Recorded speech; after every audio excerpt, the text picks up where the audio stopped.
لیکن محفل کا سلسلہ جاری ہے, محفل اپنے عروج پر ہے, مجلس کا سلسلہ جاری ہے, نظم کا سلسلہ جاری ہے, نثر کا سلسلہ جاری ہے. ایک شخص اس مجلس میں سے اٹھے, اس محفل میں سے اٹھے, اور اٹھنے کے بعد یہ اعلان کرے کہ بھائی صاحب محفل ختم ہو گئی, آپ اپنے گھر کو چلے جائیں. محفل ختم ہو گئی, پروگرام ختم ہو گیا, آپ اپنے گھر کو چلے جائیں. تو دیکھیے یہاں شریعت کا تقاضا نہیں, دیکھیے یہاں تہذیب کا تقاضا کیا ہے کہ وہ صاحب خانہ آپ کے پاس آئے گا اور دست بستہ ہاتھ جوڑ کے آپ سے یہ کہے گا کہ ہم نے اپنی زندگی میں یہی سیکھا کہ جو بزم کو سجاتا ہے, جو آغاز کرتا ہے, اسی کو یہ حق حاصل ہے کہ محفل کے اختتام پذیر ہونے کا اعلان بھی کریں. یہ شریعت کا تقاضا بھی ہے, شیعت کا تقاضا بھی ہے, تہذیب کا تقاضا بھی ہے. تو ہم نے جب قرآن مجید کی آیات الہیہ کی سیر کرنا شروع کی تو ہم نے مسلمانوں سے پوچھا کہ بتاؤ کہ بزم نبوت کو کس نے سجایا, بزم رسالت کو کس نے جلایا, نبوتوں کی فانوس کس نے جلائی؟ تو آوازیں اللہ نے نبی اتارے, اللہ نے مرسلین بھی بھیجے. یعنی جو بزم نبوت ہے, جو بزم نبوت سجائی ہے, اس کا اعلان قرآن مجید میں آپ کو ملتا ہے. اللہ نے جب نبوتوں کا سلسلہ زمین پہ اتارا تو چونکہ بزم نبوت کو اللہ نے سجایا, بھئی کہاں ہے بزم نبوت, بزم رسالت کو اللہ نے سجایا, لہذا آپ قرآن جا کے پڑھیں. جہاں سے رہبری کا آغاز ہے قرآن مجید میں اعلان پایا جاتا ہے کہ ہم نبی کو اتار رہے ہیں, ہم نبیوں کے کارواں کو بھیج رہے ہیں, ہم کسی کو خلیفہ بنا رہے ہیں, ہم کسی کو نبی بنا رہے ہیں, ہم فرش زمین پر مسند نبوت کو سجا رہے ہیں, ہم فرش زمین پر بزم نبوت کو سجا رہے ہیں. تو معلوم ہوا کہ جب نبوتوں کو زمین پہ بھیجا تو اعلان اللہ کی طرف سے ہوا. تو جب ہم نے قرآن میں پڑھا تو قرآن کی تہذیب یہ تھی کہ جس نے بزم نبوت کا اعلان کیا تھا اب اسی کو یہ حق حاصل ہے کہ ختم نبوت کا اعلان بھی کرے. لہذا جس قرآن میں ابتدائے نبوت کا تذکرہ ہے, کیا عرض کر رہا ہوں, جس قرآن مجید میں ابتدائے رسالت کا تذکرہ ہے اسی قرآن مجید میں ختم نبوت کا تذکرہ بھی ہے. چونکہ جو جس بزم کو سجائے گا وہ اسی کے خاتمے کا اعلان بھی کرے گا. چونکہ بزم رسالت کا تعلق اللہ سے تھا تو اسی نے قرآن میں اعلان کیا کہ اب کوئی نبی نہیں آئے گا, نبوت کا خاتمہ ہو گیا. اب اگر کوئی نبوت کا دعویٰ کرے تو وہ جھوٹا ہے. تو اب ہم نے قرآن کو پڑھا, قرآن میں بزم امامت کس نے سجائی, مسند امامت کو کس نے سجایا, کہ اللہ نے. تو قرآن مجید کو آپ جا کے پڑھیں تو قرآن مجید میں ابتدائی امامت کا تذکرہ ہے, قرآن مجید میں ابتدائی امامت کا تذکرہ ہے. انی جاعلک للناس اماما, ابراہیم ہم آغاز امامت کر رہے ہیں, ہم نبوت کے بعد عہدہ خلت کے بعد اب تمہیں امام بنا رہے ہیں.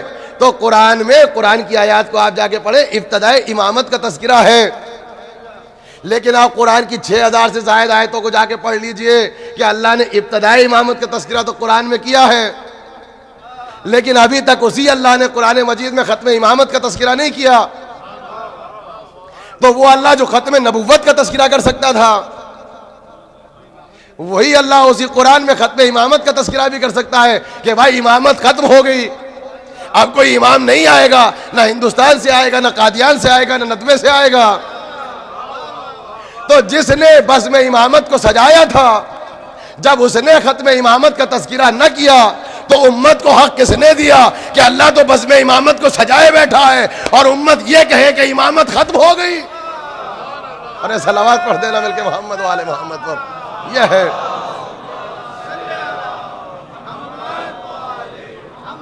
تو قرآن مجید کو اگر آپ جا کے دیکھیں, یہ پہلا نقطہ ہے وجود کے سلسلے میں نکات مجلس ہے کہ ابتدائے امامت کا تذکرہ ہے قرآن مجید میں, ختم امامت کا تذکرہ نہیں ہے. لیکن نبوت کے سلسلے میں ابتدائے نبوت کا تذکرہ بھی ہے اور ختم نبوت کا تذکرہ بھی ہے. اب وجود کی طرف چلے, وہ روایت اذان عالیہ میں محفوظ ہوگی لیکن میں صرف وسیلہ بنانا چاہتا ہوں. حضرت صادق آل محمد, حضرت امام جعفر صادق علیہ الصلوۃ والسلام, بلند آواز سے صلوات پڑھا کریں جب امام کا نام ہے. امام تشریف فرما ہے, مسند امامت بچھی ہوئی ہے, چراغ علم روشن. جو دولت کے پرستار تھے وہ کسی بھی دروازے پر ہوں,